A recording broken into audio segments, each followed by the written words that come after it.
Редици од граѓани кои чекаат да бидат тестирани пред државните пунктови. Од денеска отворено и ново одделение за земање брисеви во Институтот за јавно здравје.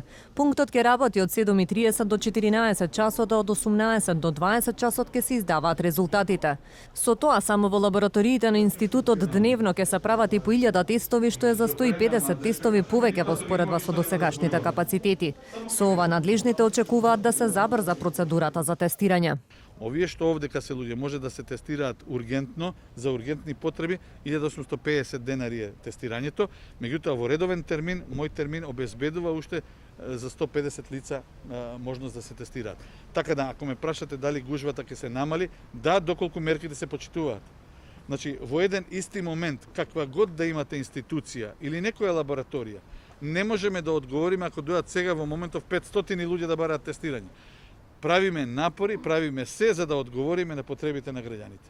Освен во институтот, бројот на тестови ќе се зголеми во лабораториите во Центарот за јавно здравје, но и во болницата во Козле. Со тоа на дневно ниво ќе се вршат и по 2000 тестирања во државните лаборатории. Одлуката за зголемување на бројот на тестови на државно доаѓа од како изминатиот период има драстичен пораст на бројот на граѓани кои што пројавуваат симптоми на коронавирусот, а претходно голем дел од нив се жалеа и дека тешко стигнуваат до тест на државно и дека долго време чекаат за резултати.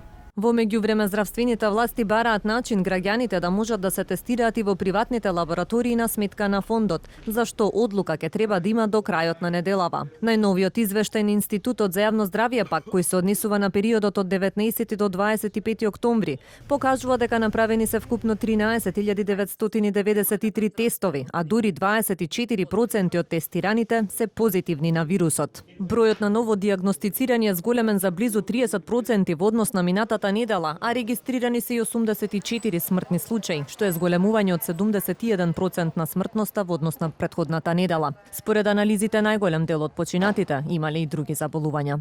Тие што се со дијабет, со кардиоваскуларни заболувања, што имаат респираторни заболувања, лица што се со малигни заболувања, лица кои што имаат други симптоми кои што може да укажат дека едно лице е потешко заболено заради својата основна болест.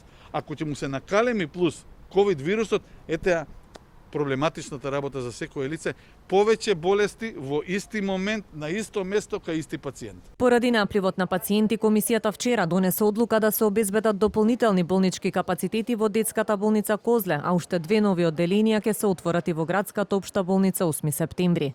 Министерот за здравство веќе најави дека ќе побара помош и од приватните лекари интернисти и тие да се вклучат во лекувањето на пациентите со ковид во државните болници.